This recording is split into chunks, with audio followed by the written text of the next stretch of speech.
Hello, I'm Transformers fan G138, and I'm here with a video review of Transformers Generations Dreadwing. Now, this guy did come with a comic book, but I did not bring it, but it's one of the Prelude to Dark Cybertron comics. And this guy has not really had much of a role other than being there for the sake of being there, because this toy is there. He did appear in an earlier comic in the background. He was more useful in that comic. Background, you know.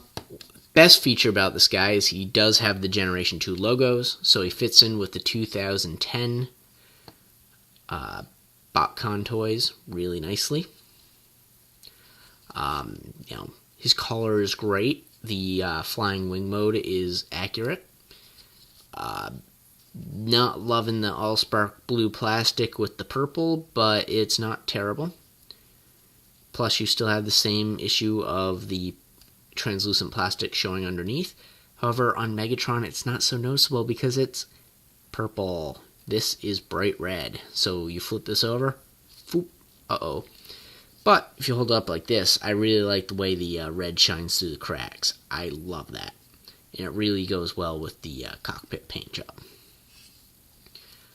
Which I think that's why they chose that color. Now, overall, it's a decent vehicle. The transformation is a pain in the butt to get him into this form. He comes packaged in robot mode. I always like starting in vehicle mode, because I just do. That's my thing. So, start off by taking off the tips of the wings. These, don't try to pull them off like this, because that's not how they go on. You're more likely to snap the tab. They just slide off from the top to the bottom. Literally. They're on a hook here, a tab, and it just tabs in. Done. Most Transformers come in from the side with these type of wings. This one comes from the bottom. So we'll pull these off and flip this blue handle out. Now, you can do this together or separate. I will put this one together. Snap these two together, grab this, and slide back. And you now have Megatron's fusion cannon. Not really fitting for Dreadwing, but you can have him hold it like a gun instead of on his arm, and it's a little bit better. You can actually even have him hold it like this, so it's different. I don't like that either, but it's, to me, doesn't look as much like a fusion cannon as it does a railgun. Especially extended. With the two plates being separate, it looks like it'll fire a chunk of metal and whoosh. To me, that's what it looks like more than a fusion cannon, but what do I know? I didn't write the comic books or draw the design. So now we're coming back to the main body. This is one you don't want to lose the weapon for, and it's one that the weapon really doesn't go with, but it's part of the mold, so. We unpeg these tabs from here, which simultaneously unpegs these shoulder panels. Then we're going to untab this from here, which allows us to unclip the wing, or the leg. This flips down, and then as you pull this down, you want to rotate it like this. And we'll do the same on the other side.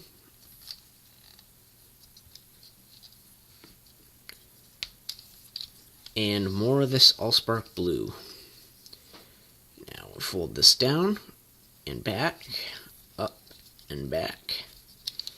Then fold these in to form like a weird V shape of the back of the leg.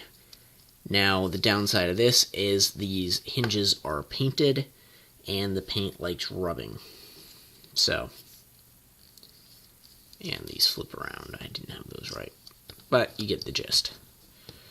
Alright, then we'll take this part, pull down around, and unfortunately, I don't think it snaps into place here. Then we take the arms and just bend them back and then forward. That allows us to bend the whole torso down, revealing the head. Then there's a bunch of tabs here, which will tab into here. When we get this oriented right, this will come down even more. This transformation is kind of a nightmarish transformation. And that pegs in there, which supports the back panel a little bit. It still wants tip. So now give me a second to readjust the camera so we can do the upper body here.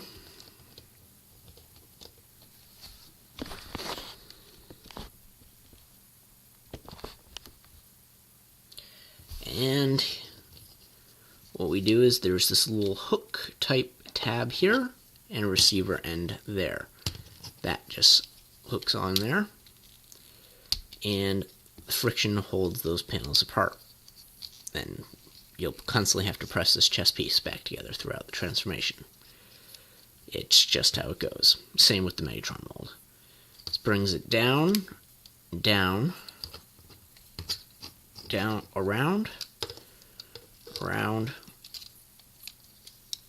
then the arms flip out. Now, his robot mode is really good compared to his model, his actual, like, original version. This is actually, like, really cool. I mean, I like it. But the lighting in this particular spot is pretty bad. Anyway, I like it. The black on the paint there. Overall, he looks pretty decently. And he still has the G2 logos here, which is always cool.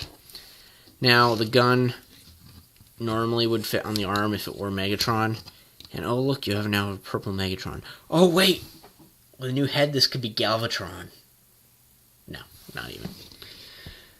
Too much blue. But he can definitely hold it as like a railgun gun. I mean, it's Shockwave. He built Megatron's original body, right? Well, the original one of this body. His light piping's okay, but not decent enough. Now, let's see if I can zoom in here on the head.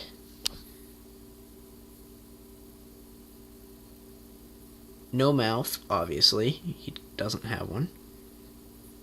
I don't know if that'll focus. But he's got a little bit of red detail on there painted. Overall, his head looks pretty accurate. Give it that. It's not bad. And definitely comic book accurate because the comic book model is based off the toy. Hint, hint. Oh, remember back when, you know, they were doing Transformers Armada and those guys, and the toys were actually fairly accurate? Oh, that's because the animation was based on the toys, not the other way around. So that's why we have these ridiculous Transformers Prime RID toys. Because they based the design on the cartoon. Same with the movie. Oh, that makes all sense now. Yeah, I'm being sarcastic in case you didn't realize. But I'm a big believer, design the toys and then the show around the toys. Which is why when Transformers Animated came out, it took them a year to get the toys out. Same way with Transformers Prime. Season 2 started before the toys came out. And that was the case with Animated as well. Season 2 was already out when the toys were just coming out. So, yeah, with Transformers Armada, it was very much the toys are out at the same time as the cartoon. And as the new characters appeared in the show, the new characters appeared on the shelf. So, anybody who was in the show was in the toy form. And sometimes more toys than were in the show, but they made everyone in the show. Not like Animated or Prime. They left several characters out, which is kind of depressing. Anyway, that being said, lovely design, decent figure. This one ranks a 7.2. Based on the transformation being a pain. The accuracy of the character is not 100%, but it earned itself an 8 out of 10. Its paint applications were really decent, so that one got a 10 out of 10. Weapon accuracy, not at all. That one got a 2. He got a 2 because he actually has a weapon. Hotshot would get a 0 for not having any. The universe update. Let's see. Posability. Decent posability. I mean, he got an 8 out of 10. This guy can go into several things. It's a little finicky with the side panels. Let's see. Sturdiness. He'll stand, but there's certain positions where, like, he holds his gun out too far, he doesn't fall. So sturdiness is a 7. Other issues, he got a 10 because there's nothing I hadn't already talked about in the other categories. And so that gives him an average of 7.2. But, yeah. That weapons and transformation really hurt him. Other than that, not a bad figure. 7.2 out of 10. If you have any questions about Dreadwing here, please post a comment down below or send me a message. I'd be happy to answer them for you. If you have any requests for video reviews, also post down below. I'll be glad to do them for you if I have the figure. I'll let you know. Also, there's something else there too, and I totally blanked. Anyway, hope you enjoyed. Thanks for watching. Hope to catch you at the next review.